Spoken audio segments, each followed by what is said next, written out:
ضرور تھوڑا بہت فرق پڑے گا، لیکن ہم آگے آنے والے دنوں میں مہنگائی کو اس سال کی ایوریج 12% میں ہم دیکھ رہے ہیں، اور اس کی میجر وجہ میں نے آپ کو بتا دی. وہ تو آپ مئی جون میں بھی نہیں مینٹین کر سکے 12-12.5% جو ہو گئی تھی پہلے 2 ہفتے میں جون میں. جی دیکھیں، میں نے آپ کو میجر وجہ اس کی بتا دی کہ جب آپ کا روپیہ مستحکم رہے گا، آپ کی اکانومی کوئی شوق میں یا کوئی بیماری کی حالت میں نہیں جائے گی، تو یہ جو مہنگائی ہے یہ آنے والے سٹیبلائز ہو جائے گی. اور یہ دیکھیں، ہم نے یہ جو لیوی کی آپ نے بات کی، یہ لیوی ایک ساتھ نہیں لگنا، یہ اسپریڈ آؤٹ ہو کے اسٹیگر ہو کے لگے گا. 5 روپے بھی اگر بڑھائیں گے تو وہ الٹیمیٹلی جائے گا تو صحیح 80 روپے پہ. مثال کے طور پہ اگر آپ کی قیمتیں عالمی منڈی میں کم ہوتی ہیں تو پھر تو آپ کو اضافہ کرنے کی ضرورت نہیں ہوگی، اور اگر نہیں ہوتی تو پھر آپ کو ضرور کرنا پڑے گا. تو دیکھتے ہیں انشاءاللہ اللہ تعالیٰ بھی ساتھ دے گا. باقی اوور آل میں سمجھتا ہوں کہ یہ جس طرح کا جو حقائق تھے IMF کا پروگرام ہمیں کرنا تھا، ان حقائق میں یہ بہترین بجٹ ہے،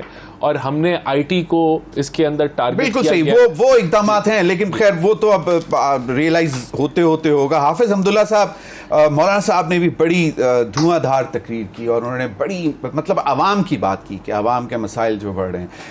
ہم ہمیشہ ہر بجٹ کے بعد یہی تقریریں سنتے رہے ہیں، جہاں پہ آپ لوگ بھی حکومت میں رہے ہیں تب بھی ہم یہی سنتے رہے کہ جی یہ بہترین بجٹ ہے اور یہ بہترین عوام کے لیے بہتر ثابت ہوگا. الٹیمیٹلی وہی ہوتا ہے. تو اس دفعہ بھی مان جائیں ان کی بات. بسم اللہ الرحمن الرحیم. بہت شکریہ. دیکھیں، آپ نے مولانا صاحب کی تقریر کا ذکر کیا جو انہوں نے اسمبلی میں کی، شاید آپ اسی کا ذکر کر رہے ہیں. جی بالکل. مولانا صاحب نے وہاں بھی یہ اعتراف بھی کیا کہ میں تو اقتصادی ماہر نہیں ہوں، لیکن اتنا ضرور میں سمجھتا بھی ہوں اور محسوس کرتا بھی ہوں اور دیکھ بھی رہا ہوں کہ جتنے ٹیکسز آپ لگاتے ہیں، ٹیکس در ٹیکس اضافہ ہوتا جا رہا ہے، اور یہ سارے کے سارے آپ نے عوام سے وصول کرنا ہے. تو جب عوام پہلے سے مہنگائی کی وجہ سے ڈوب چکے ہیں، ان کی معاشی حالت، اور آپ پر اس پر ٹیکس در ٹیکس لگا کر آپ وہ اضافہ بھی لیں گے تو یہ تو زندہ لاش بن جائے گی. تو لہٰذا عوام تیار نہیں ہے کہ آپ کو ٹیکس دے. کیوں تیار نہیں ہے؟ کیونکہ عوام کو موجودہ حکومت پر اعتماد نہیں ہے. صحیح. تو جب اعتماد نہیں ہے، ان کو پتہ ہے کہ یہ ٹیکس جو میں دے رہا ہوں یہ میری فلاح، میرے بہبود، میری ترقی، میری ہیلتھ، میری صحت، میری روزگار پر خرچ نہیں ہوگی، یہ سیدھا IMF کے جیبوں میں جائے گا. تو پھر میں ٹیکس کیوں دے دوں؟ ایک بات تو ان کی بات بجائے. دوسری بات یہ، آپ نے خود چند دن پہلے میاں شہباز شریف صاحب کی تقریر سنی ہوگی اسمبلی میں کہ انہوں نے کہا کہ یہ بجٹ میں نے نہیں بنایا ہے، میں نے IMF سے مل کے بنایا ہے. اس کا مطلب یہ ہے، ہم بار بار کہتے رہے کہ یہ بجٹ نہ PMLN نے بنایا ہے، اور پیپلز پارٹی جو بجٹ تھی کہ ہمیں سے مشورہ نہیں ہوا ہے. ان کو پتہ تھا کہ یہ بجٹ PMLN نے نہیں بنایا ہے، یہ بجٹ بنایا ہے IMF نے. لہٰذا ان کی شرائط کو سامنے رکھتے ہوئے تو اس سے ثابت یہ ہوا کہ یہ بجٹ عوام کے لیے نہیں ہے، یہ عوام کے امنگوں کے مطابق نہیں ہے، بلکہ یہ IMF کے ڈکٹیشن میں بنایا گیا ہے اور ان کے امنگوں اور ان کے شرائط کی روشنی میں بنایا گیا ہے. پھر آپ مجھے بتائیں اس سے سہولت کیسے ملے گی؟ کیا یہ سہولت ہے جو ابھی آپ نے اپنی ابتدائی میں کہا، اپنے تمہید میں کہا، اپنے انٹرویو میں کہا کہ پٹرول کی قیمت 60 سے 80 تک اور ڈیزل کی قیمت بھی 80 تک بڑھے گی؟ تو جب آپ پٹرول کی قیمت بھی بڑھائیں گے اور ڈیزل کی قیمت بھی بڑھائیں گے تو اس سے ہر چیز کی قیمت پھر بڑھے گی. صحیح. یا نہیں بڑھے؟ بالکل صحیح ہے، کیونکہ جو چیز بھی آپ کے گھر آنی ہے وہ ٹرانسپورٹ کے ذریعے دکاندار تک پہلے پہنچنی ہے، پہلے کھیت سے منڈی، منڈی سے دکاندار اور پھر گھر تک. تو یہ ان تمام چیزوں کی قیمتوں میں اضافہ آئے گا. تو عوام کو کیا ریلیف ملا؟ عوام کو کیا بلکہ ریلیف کے بجائے عوام تو تکلیف ہی تکلیف ہے اور تکلیف میں ہے اور تکلیف برداشت کر رہے ہیں. تو اس طرح ابھی بجلی ہے، میں نے سنا یہ ہے کہ ہو سکتا ہے کہ آگے چند دنوں میں بجلی کی فی یونٹ میں بھی اضافہ ہو جائے، ان کی قیمتوں میں اضافہ ہو، یہاں تک کہ فی یونٹ ابھی میرے خیال میں 60 روپے 65 روپے ویری کرتا ہے کمرشل اور نان کمرشل. ابھی عام کنزیومر جو ہے ڈومیسٹک کنزیومر اس کا 55 روپے. ابھی یہ جائے گا تقریباً کچھ عرصے کے بعد 100 روپے تک تو پہنچ جائے گا یہ. اور سولر سسٹم جو میں نے اپنی قیمت اپنے جیب سے پیسہ ادا کر کے یعنی آپ سورج پر بھی ٹیکس لگا رہے وہ ہیں. تو میرے خیال میں وہ کینسل کر دیا جی انہوں نے, وہ ڈیفر کر دیا. وہ کینسل کیا ہے, لیکن وہ اس لیے کینسل کیا ہے جب احتجاج اور ریزسٹ آیا تو اس کی وجہ سے کینسل کیا, لیکن ان کے ارادے اچھے نہیں ہیں, حکومت کے ارادے اچھے نہیں ہیں.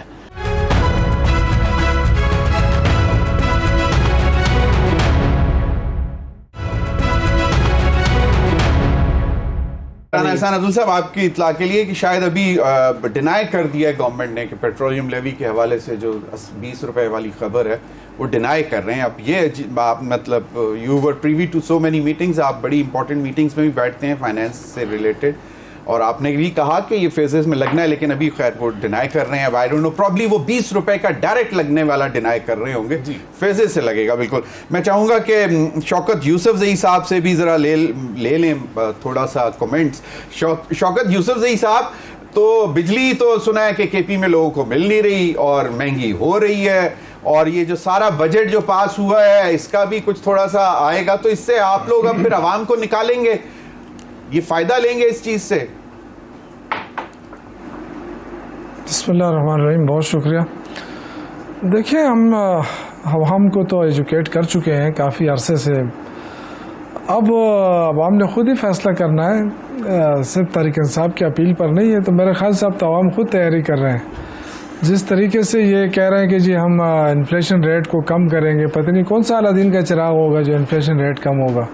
اس وقت لوگ برداشت نہیں کر رہے ہیں, اور یکم سے IMF کا جو بجٹ ہے اس پہ عمل درآمد شروع ہو جائے گا. تو یہ تو دیکھیں, مہنگائی میں بھی اضافہ ہے, گرمی میں بھی اضافہ ہے, اور ساتھ بجلی بھی مہنگی ہو رہی ہے.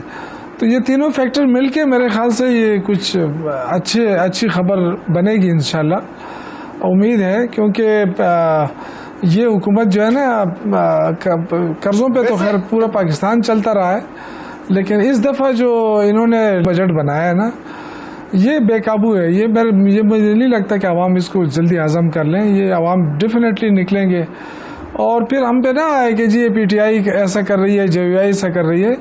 یہ خود اپنے دیکھیں, جن کے پیپلز پارٹی کے بیانات آپ کے سامنے, وہ عدم اعتماد کر چکے ہیں, وہ ان کا شاید وہ بلیک میلنگ بھی کر رہے ہوں, یہ بھی ہو سکتا ہے, کیونکہ عوام کی بات تو وہ بھی نہیں کر رہے ہیں نا, وہ بھی تو اسے اپنی بات کر رہے ہیں کہ جی ہمیں یہ نہیں, ہمیں سے یہ وعدے نہیں پورے ہوئے, ہم سے یہ نہیں ہوا.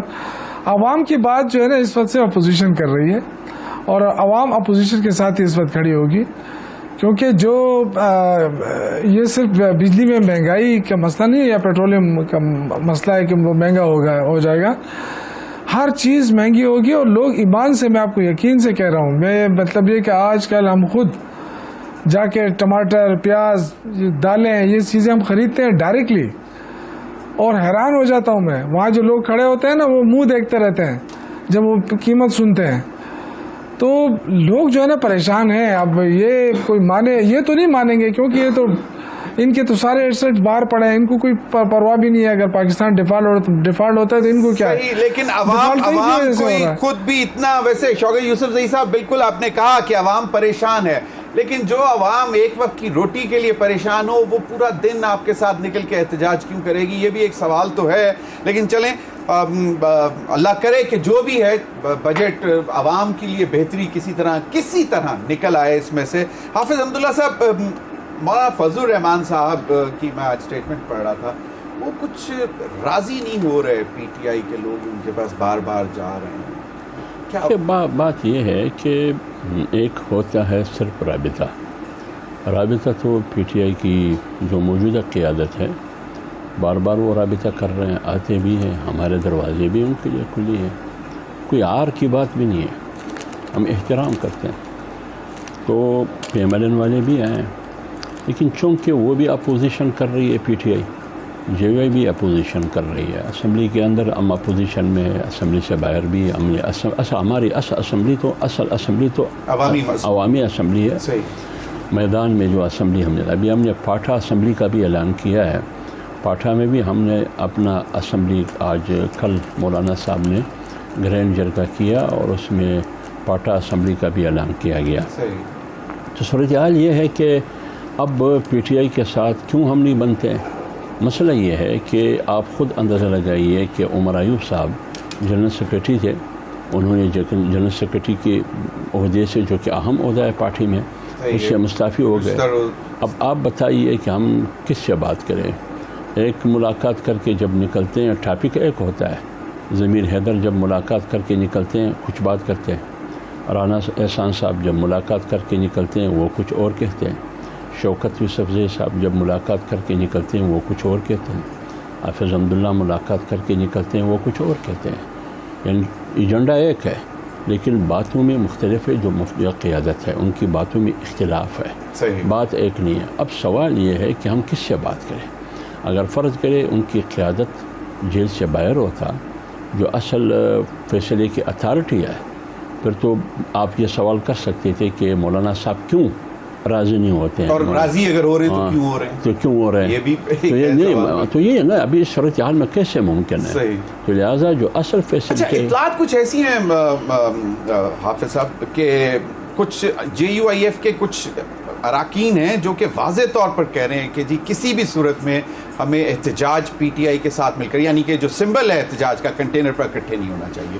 ٹھیک ہے وہ انڈیویجول چلیں، ہم انڈیویجول چلیں، یہ کوئی خاص ہے گروپ اس میں کہ نہیں میرے خیال میں یا مولانا فضل الرحمان صاحب؟ نہیں مسئلہ یہ ہے ابھی کل 29 ہے نا، کل 29 ہے نا، جی کل 29 جون ہے، 29 اور 30 جون کو مولانا صاحب نے جمعیت علماء اسلام کی مرکزی شورا کا اجلاس بلایا ہے، طلب کیا ہے، اسی میں یہ تمام چیزیں ڈسکس ہوگی، زیر بحث آئیں گے، اس میں بجٹ بھی زیر بحث آئے گا، اس میں ہمارا آئندہ لائحہ عمل کیا ہوگا جمعیت علماء اسلام کی تحریک کے حوالے سے، حکومت کی جو پالیسی ہے وہ بھی، اور اسی طرح عزمی استحکام کے حوالے سے جو آپریشن ہے وہ، معاشی حالت اور امن و امان کی جو حالت ہے، یہ تمام چیزیں زیر بحث آئے گی۔ لیکن یہ بات کرنا کہ پارٹی کے اندر بے شک ایسی سینیٹر حافظ حمداللہ کی ذاتی رائے کیا ہے اس حوالے سے؟ دیکھیے میری کوئی ذاتی رائے نہیں ہے، میری رائے وہ ہے جو پارٹی کی رائے، پارٹی کی رائے ہے، میرے کوئی ذاتی رائے نہیں۔ دیکھیے ایک ایسی انڈیویجول چیز ہے، انفرادی طور پر اگر آپ مجھ سے پوچھیے، لیکن یہ ایک ایسا اہم فیصلہ ہے جس میں ہماری ذاتی رائے کی کوئی حیثیت ہی نہیں ہے۔ میں ذاتی رائے دوں تو خواہ کیوں میں وہ مولانا کی باتیں پنگا لے لوں؟ صحیح ہے، بالکل۔ تو مجلس شورا میں سینیٹر حافظ حمداللہ صاحب کا موقف کیا ہوگا اس وہ تو شورا میں بیان کروں گا نا، یعنی بتائیں گے ضمیر حیدر صاحب کے مجلس میں، تو میں جب میں شورا میں جاؤں گا اگر میں گیا تو پھر میں وہاں شورا میں اس میں اپنا موقف واضح کروں گا کہ میری رائے کیا ہے۔ صحیح جی۔ رانا احسان افضل صاحب، اب یہاں پہ بھی مولانا فضل الرحمان صاحب نے بھی وہی بات کی، خشیشہ صاحب بھی وہی بات کر رہے ہیں کہ تجویز جو ہے وہ پرائم منسٹر کی بھی وہی ہے، اور ان آفیشیلی PTI بھی چاہتی ہے مذاکرات، لیکن پرابلم وہی ہے کہ بات کریں تو فائنل اتھارٹی کس کے پاس ہے؟ یہاں تو ایک ڈیسائیڈڈ بندہ آ جائے، اس پر کمنٹ لیں گے شوکت یوسفزئی۔ تو اب آپ مجھے بتائیں، دیکھیں علی محمد صاحب نے غالباً کل یا پرسوں جو ہے ایک تقریر کی، بڑی ایموشنل تقریر تھی، اور اس کے جواب میں پرائم منسٹر نے بڑا کھلے دل کا مظاہرہ کیا، اور انہوں نے کہا کہ پاکستان کے لیے، پاکستان کی بقا اور ترقی کے لیے ہمیں بیٹھ جانا چاہیے، اور انہوں نے یہاں تک کہا کہ اگر خان صاحب کو کوئی مشکلات ہیں تو اس کے لیے بھی ہمیں بیٹھ لینا چاہیے، اور بڑا یعنی کہ ایک یہ سب کے لیے ہماری جماعت میں یہ کوئی ڈیسائیڈڈ نہیں تھا، اسی وقت پرائم منسٹر نے فیصلہ کیا، اور وہ انہوں نے آپ نے دیکھا جا کے ہر ایک سے ہاتھ بھی ملایا، تو یہ جسچر انہوں نے دیا، اور یہ CEO آف دا گورنمنٹ جو ہیڈ ہے، سربراہ ہے کیبنٹ کا، جو ملک کو چلا رہا ہے، اس کی طرف سے یہ آفر تھی۔ وہ لوگ کہتے ہیں رانا ثناء اللہ نے یہ کہا، احسن اقبال نے یہ کہا، بٹ یہ جو ان کا باس ہے وہ یہ کہہ رہا تھا۔ اس کے جواب میں آپ نے سن لیا کہ کس طرح کا رد عمل جو ہے وہ PTI کی طرف سے آیا یا سنی اتحاد کونسل کی طرف آیا۔ تو اس سے کیا ظاہر ہوتا ہے؟ دیکھیں ہم ان کا مینڈیٹ 2018 میں نہیں مانتے تھے، دھاندلی زدہ مینڈیٹ تھا، لیکن ہم مساق معیشت کی، ملک کے مفاد کی بات کر رہے تھے، تب بھی یہ ہمارے سے بات نہیں کرنا چاہتے تھے۔ آج ہم دوبارہ پرائم منسٹر نے آفر کی اور رد عمل جو ہے وہ سامنے آ گیا۔ آپ کے کچھ لیڈرز کی طرف سے بھی تو اس قسم کے بیانات آتے ہیں نا کہ جی نہیں، اگر رانا ثناء اللہ صاحب بول رہے ہیں اور وہ ایک بڑی امپورٹنٹ پوزیشن پر ہیں، اور وہ کہتے ہیں کہ جی اگر عمران خان صاحب باہر نہیں آ سکتے، مطلب بات یہ ہے کہ عدالتوں میں معاملات ہیں، اس قسم کی اسٹیٹمنٹ یہ سب کچھ نہیں، یہ سب کچھ احسن اقبال صاحب کہتے ہیں کہ جی اگر وہ جیل سے باہر آ گئے تو ملک تباہ ہو جائے گا، تو ان کا بیان اور رانا ثناء اللہ کا بیان بے معنی ہو جاتا ہے، کیونکہ ان کا باس جو ہے جو ان کا بھی جو سربراہ ہے, جو شہباز شریف صاحب ہیں, جو وزیر اعظم ہیں اس ملک کے, وہ آفر دے رہے ہیں. یہ چیزیں تو یہ تو ایسے ہے نا کہ آپ کہیں کہ جب سینئر ترین آدمی جو ہے حکومت کا وہ آفر دے رہا ہے تو وہ ایک علیحدہ بات ہے, اور یہ بڑی مسڈ اپرچونٹی تھی. اب پرائم منسٹر نے باقی اپنے ساتھیوں کو کہہ دیا کہ اب اس قسم کی بیان بازی نہیں ہوگی. نہیں, یہ تو دیکھیں تالی تو دو ہاتھ سے بجتی ہے نا. ہم نے تو ہاتھ آگے کر دیا, انہوں نے آگے سے جو ہے وہ اس کو جھٹکا دیا, اس کو کہا کہ ہم اس میں انٹرسٹڈ ہی نہیں ہیں. تو ہم نے تو آفر کی, اور اب بھی دیکھیں کوئی وقت کوئی گزر نہیں گیا.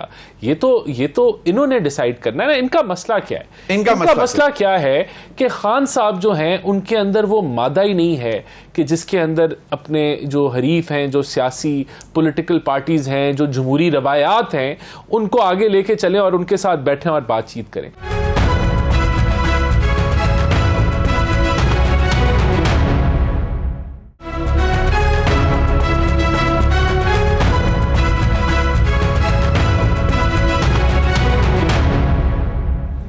ویلکم بیک ناظرین. شوکت یوسف زئی صاحب بتا دیں اب معاملات ہیں کیا, مذاکرات کرنے ہیں نہیں کرنے ہیں, کس نے کرنے ہیں, یا جس طرح رانا احسان صاحب نے بولا کہ ڈی این اے نہیں ہے.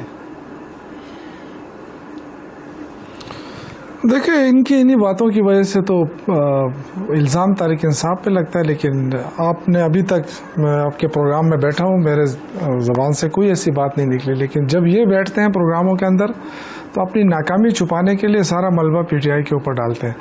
جہاں تک اختیارات کی بات ہے, دیکھیں ہر پارٹی کے اندر اختیار ہوتا ہے. آپ کو پتہ ہے شہباز شریف, نواز شریف کے سوا یہ لوگ بھی خود فیصلہ نہیں کر سکتے, مولانا فضل الرحمان صاحب کے علاوہ بھی کوئی فیصلہ نہیں ہو سکتا. اس طرح ہر پارٹی کے اندر ہوتا ہے, لیکن یہ کہ ایسا بھی نہیں ہے, مشاورت ہوتی ہے, باقاعدہ کور کمیٹی ہے, کور کمیٹی میں فیصلے ہوتے ہیں. لیکن آپ مجھے بتائیں کہ یہ لوگ کہتے ہیں یہ تو منافقت ہوتی ہے نا کہ آپ ہاتھ ملائیں لیکن پیٹ پیچھے اسٹورا گھوم پہ. اب جب تک آپ سیاسی آزادی نہیں دیں گے لوگوں کو, آپ پنجاب کے اندر آپ ریلی نہیں نکال سکتے, پنجاب کے اندر آپ جلسہ نہیں کر سکتے, ایون اسلام آباد میں نہیں کر سکتے, فوراً پولیس آ جائے گی, مار دھاڑ پکڑ دکڑ. اور یہ جو سیاسی غنڈے گردی شروع ہوئی ہے, پولیس گردی شروع ہوئی ہے, آپ اس کو تو پہلے ختم کریں نا. آپ سیاست کے اوپر آئے, سیاسی آزادی دیں, برداشت کریں ذرا اپنے اوپر تنقید بھی, پھر اس کے بعد جو ہے نا آپ بتائیں کہ جی یہ مذاکرات کریں. اس وقت ہم کس کے ساتھ مذاکرات کریں, یہ مجھے بتا دیں نا. آپ پنجاب کو تو پولیس اسٹیٹ بنا دیا ہے آپ نے, کوئی ہماری ورکر وہاں پہ کوئی ایکٹیویٹیز نہیں ہو سکتی, اور آپ کہتے ہیں جی ہم ان کے ساتھ مذاکرات. آپ مذاکرات ہم آپ کے ساتھ کس چیز کی کریں؟ کیا آپ مانتے ہیں کہ آپ غلط طریقے سے حکومت پہ آئے؟ نہیں, دیکھیں پہلے تو حکومت کی ذمہ داری ہوتی ہے نا, حکومت اپنے لیے پہلے فیلڈ بنائے. وہ حکومت جب آ جاتا ہے انسان نا, تو طاقت تو ہوتی ہے ان کے پاس. اب یہ جو طاقت کا استعمال کر رہے ہیں نا, یہ ان کو بعد میں مہنگا پڑے گا. میں یہ کہہ رہا ہوں. اور دیکھیں آج جو ان کے دور میں, اب جو ہمارا گورنر صاحب ہے کنڈی صاحب, اب ڈی اے خان کا گھر جو ہے وہ گورنر ہاؤس ڈکلیئر ہو گیا ہے.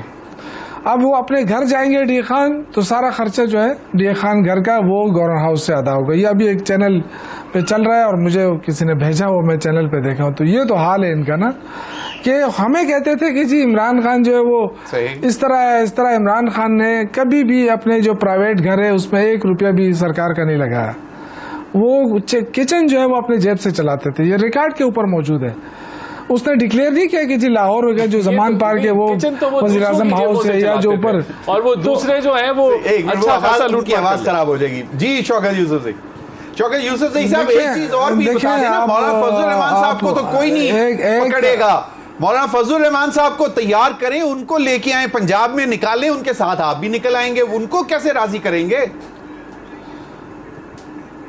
دیکھیں یہ تو وقت کی بات ہوتی ہے, سیاست کی بات ہوتی ہے.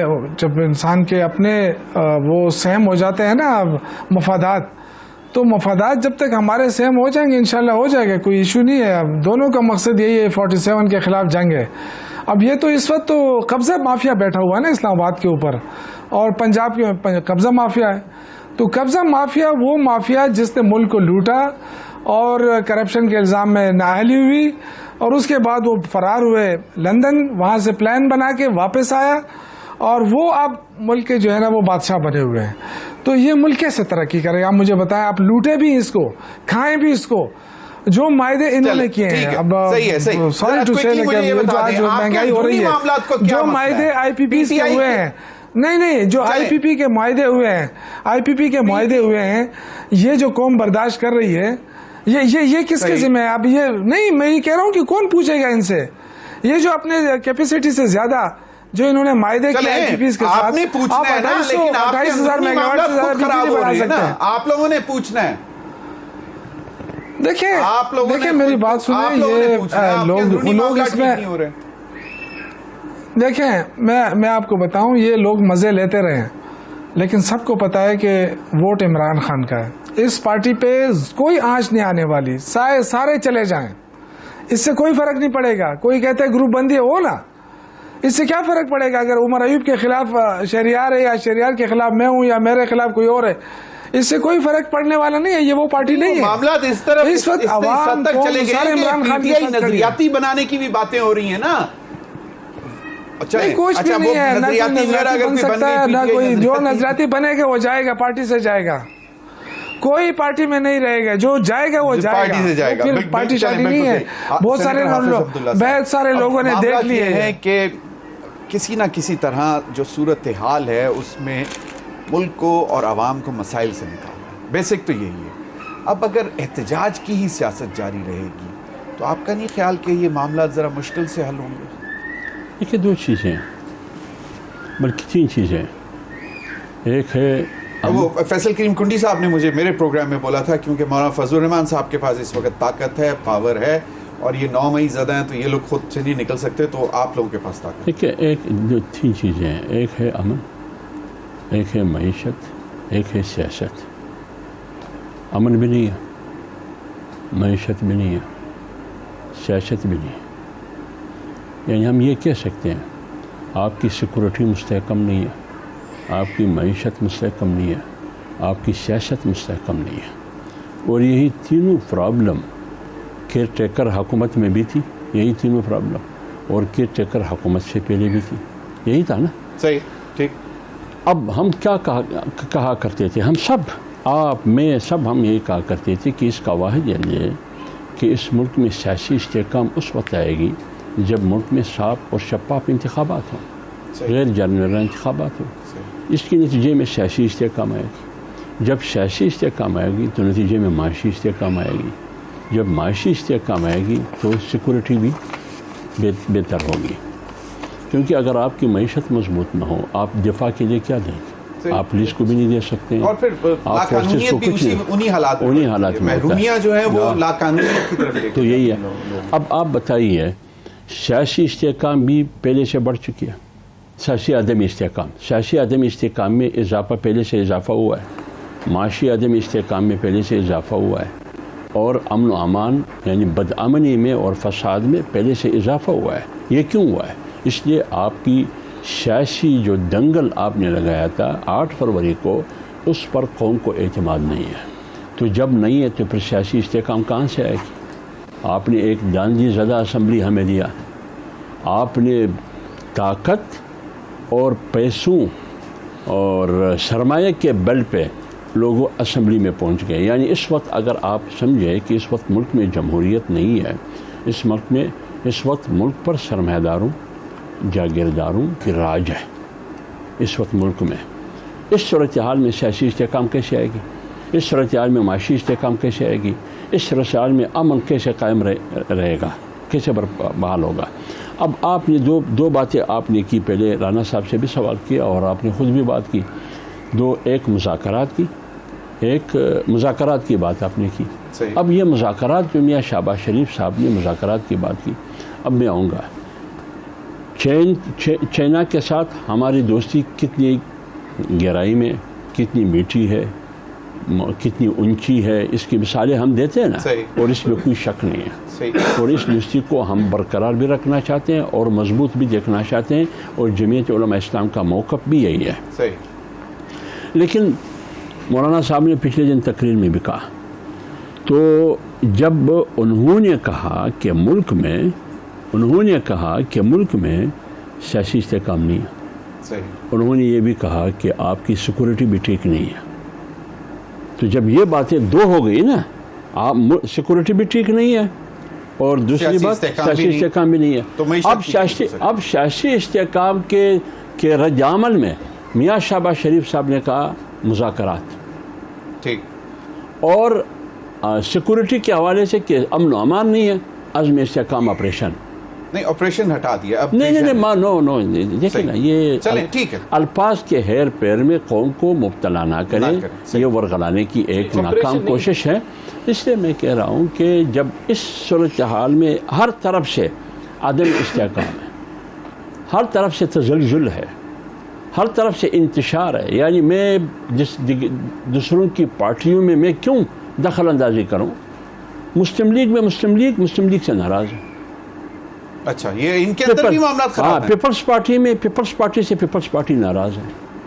آپ خود دیکھیں، سندھ پیپلز پارٹی کی قیادت کی ورژن دیکھیں اور پنجاب پیپلز پارٹی کی قیادت کی ورژن دیکھیں، بہت بڑا فرق آپ محسوس کریں گے. صحیح. اسی طرح پی ٹی آئی کے اندر آپ نے بتایا، وہاں بھی پی ٹی آئی سے ہی ناراض ہے. واحد پارٹی جمعیت علماء اسلام ہے کہ وہ میدان پر کھڑی ہے.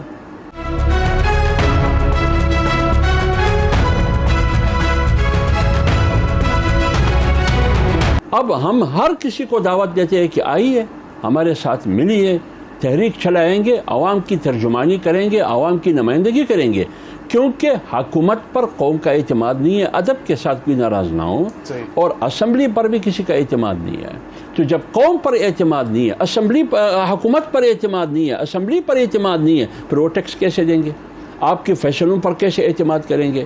آپ کو کیسے ویلکم کہیں گے جب آپ ان کو سہولت نہیں دے سکیں گے، ان کو رعایت نہیں دے سکیں گے، ان کو ریلیف نہیں دے سکیں گے؟ الفاظ کے ہیر پیر میں ان کو آپ پنسانے کی کوشش کرتے ہیں. بالکل صحیح. سینیٹر صاحب، ابھی رانا افضل صاحب نے، احسان افضل نے ایک بات کی تھی کہ بھئی چلیں ہم نہیں کر سکتے تو بتائیں کہ کوئی بھی آ کے کیسے مینج کرے. وہ کیسے میں بتاتا ہوں حل کیا ہے؟ میں بتاتا ہوں. آج 2 دن پہلے امریکہ نے آپ کے خلاف قرارداد پاس کیا. وہ قرارداد والی بات بھی بڑی امپورٹنٹ تھی. بالکل آج تک ایسا ہوا ہے، یعنی 368 اراکین نے کہا کہ پاکستان کے الیکشن میں ہیرا پھیری ہوئی ہے، غیر جانبدارانہ طور پر تحقیقات ہونی چاہیے. پہلے بات یہ صحیح ہے کہ امریکہ ہمارے امور میں مداخلت نہ کرے، لیکن یہ جواز کس نے مہیا کیا؟ یہ تو برٹش پارلیمنٹ ہمارے سسٹم نے، ہمارے کنسرن وہاں سے بھی آئے نہیں، ہمارے سسٹم نے مہیا کیا ہے. جب آپ داندلی کریں گے، جب آپ داندلی کے ذریعے لوگوں کو اسمبلی میں پہنچائیں گے، جب آپ طاقت اور دولت کے بل پر لوگوں کو اسمبلی میں پہنچائیں گے، تو اس لیے آپ اگر مجھے ورغلاتے ہیں، مجھے ڈراتے ہیں، دمکاتے ہیں، لیکن دنیا کو تو نہیں کر سکتے. دنیا کو نہیں کر سکتے. جب آپ خود ایک چیز کر رہے ہیں تو دنیا کو آپ موقع دے رہے ہیں کہ وہ آپ کے خلاف قرارداد پاس کر رہے ہیں. ورنہ امریکہ کی کیا ضرورت ہے کہ وہ ہمارے خلاف قرارداد پاس کرے؟ لیکن یہ ماحول کس نے مہیا کیا ہے؟ یہ جواز کس نے فراہم کیا ہے؟ رانا احسان افضل صاحب، اب مجھے بتائیں کہ یقیناً ایک قرارداد آئی، وہ بڑی مطلب تھمبنگ میجورٹی سے پاس بھی ہو گئی. پی ٹی آئی نے اس کی مخالفت کی، حالانکہ مجھے سمجھ نہیں آئی اس بات کی کہ کیوں مخالفت کی، کیونکہ وہ تو اس بات کے بڑے حامی ہیں کہ کوئی بھی غیر ملک جو ہے وہ آپ کو مداخلت نہ کرے، اور سائفر کو بھی مداخلت ہی ڈکلیئر کیا گیا تھا. تو یہ مداخلت ان کے نزدیک ٹھیک ہے، وہ مداخلت غلط تھی. چلیں اب آپ مجھے بتائیں کہ یہ کیا جواز خود دیا؟ دیکھیں، یہ نہیں، میں نہیں سمجھتا کانگریس کے پاس انہوں نے کون سی ایسی تحقیق کی یا کون سے ایسے وہ آبزرور بن کے آئے یہاں پاکستان میں کہ وہ ایسی قرارداد پیش کریں. اس چیز میں تو کوئی جو ہے وہ ڈھکی چھپی بات نہیں ہے کہ پی ٹی آئی نے لابیسٹ اپنے ہائر کیا اور انہوں نے ایک بھرپور کوشش کی امریکہ کے اندر، اور ویسے بھی وہاں لابیز کا سسٹم چلتا ہے اور الیکشن آ رہے ہیں، وہاں ڈونیشنز بھی چاہیے، تو وہ فیکٹر ہے. اور ان کے کچھ سینیٹرز نے بڑی سخت باتیں کی کہ ہم جو ہے آئی ایم ایف کو استعمال کریں گے ان کو کنٹرول کرنے کے لیے. تو یہ تو وہی موقف ہے جو پی ٹی آئی یہاں اپناتی ہے کہ آئی ایم ایف کو خط لکھو کہ ان کو قرضہ نہ دے تاکہ ملک ڈیفالٹ کر جائے.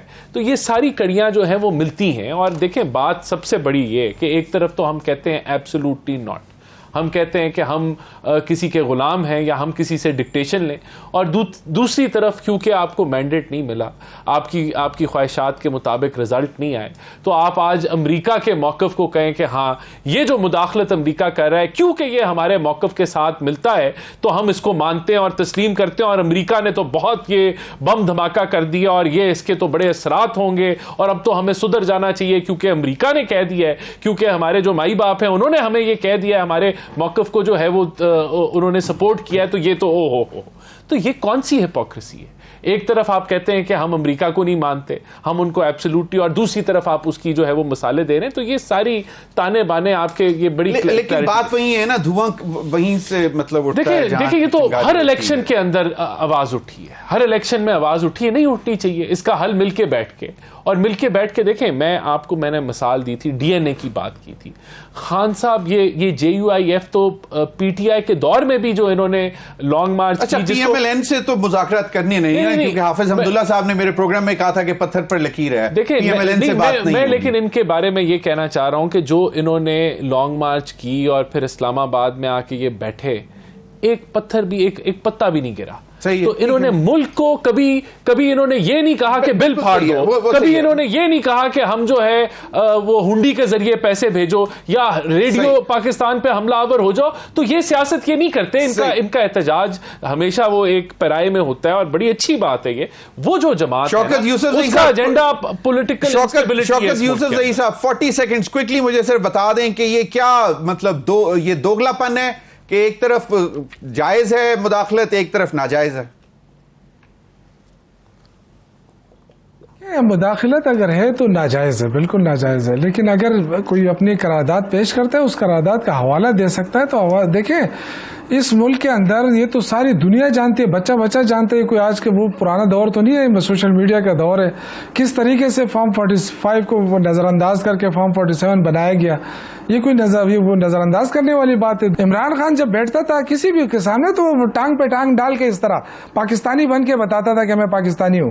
یہ لوگ تو بیچارے, یہ ان کا کیا اوقات ہے یار, یہ کس طرح سیاست کرتے ہیں. اگر یہ ڈنڈے کے زور پہ سیاست کر رہے ہیں, کسی کا کندھا استعمال کر کے, اور یہ سمجھتے ہیں کہ عوام کو ہم دبا کے ساری زندگی اس طرح نہیں کر سکتے, ہم نہ غلام ہیں نہ بنیں گے. انشاءاللہ تعالی ان کا یہ آخری دور ہے اور ان کی سیاست ختم ہے. پیپلز پارٹی ہاتھ کھینچ رہی ہے. صحیح, چلیں حافظ حمداللہ صاحب کوئکلی مجھے یہ بتا دیں کہ کیا یہ اس تمام صورتحال کو جو آپ نے سنی ہیں باتیں, یہ مطلب نکل سکتے ہیں سارے لوگ, نکل آئیں گے عوام؟ یہ سارے پریشرز آ رہے ہیں کہ جی اب وہ باہر سے بھی آ رہا ہے. دیکھیں ہم تو کوشش کریں گے. ابھی آپ نے کہا عوام کیسے نکلیں گے. اگر کینیا میں, غالباً کینیا میں کچھ دن پہلے بجٹ میں جو مہنگائی میں اضافہ انہوں نے پارلیمنٹ پہ حملہ کر دیا, انہوں نے پارلیمنٹ پہ حملہ کیا. وہ نکلے مارداڑ آپ کے سامنے احتجاج. یہ لوگ جو نکلے پارلیمنٹ پہ حملہ کیا, انہوں نے احتجاج کیا. لیکن آپ کا تو موقف یہ ہے کہ پرامن احتجاج کریں, اس قسم کا حملہ شملہ تو نہیں ہے. نہیں, میں جو بات کرنے دیں آپ, تو کیا پاکستان میں نہیں نکل سکتے ہیں؟ میں یہ نہیں کہہ رہا ہوں کہ پارلیمنٹ پر حملہ ہو, خدا نہ کرے. کیوں پارلیمنٹ پر حملہ ہو؟ نہیں, پارلیمنٹ نے کیا جرم کیا ہے؟ پارلیمنٹ پر ہم یہ کہتے ہیں کہ عوام کو نکلنا چاہیے. جمعیت علماء اسلام عوام کی امنگوں کے مطابق تحریک چلا رہی ہے. جمعیت علماء اسلام روڈوں پر ہے, جمعیت علماء اسلام ایوان میں بھی ہے, اور زیادہ سے زیادہ ایوان سے باہر ہے. تو لہٰذا عوام کی نمائندگی ہم کر رہے ہیں. عوام کے لیے, عوام کے حقوق کے لیے, ان کی ہیلتھ کے لیے, صحت کے لیے, ان کی روزگار کے لیے, ان کی تعلیم کے لیے, ان کی زندگی کی ضروریات کو پوری کرنے کے لیے ہم آگے ہیں.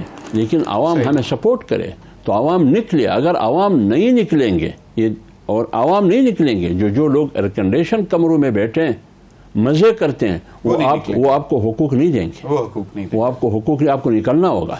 بہت بہت شکریہ آپ تینوں حضرات کا. ناظرین, ہمیں جوائن کیا ہے بریگیڈیئر ریٹائرڈ حارث نواز صاحب نے, سابق سندھ کے صوبائی وزیر داخلہ بھی رہے ہیں.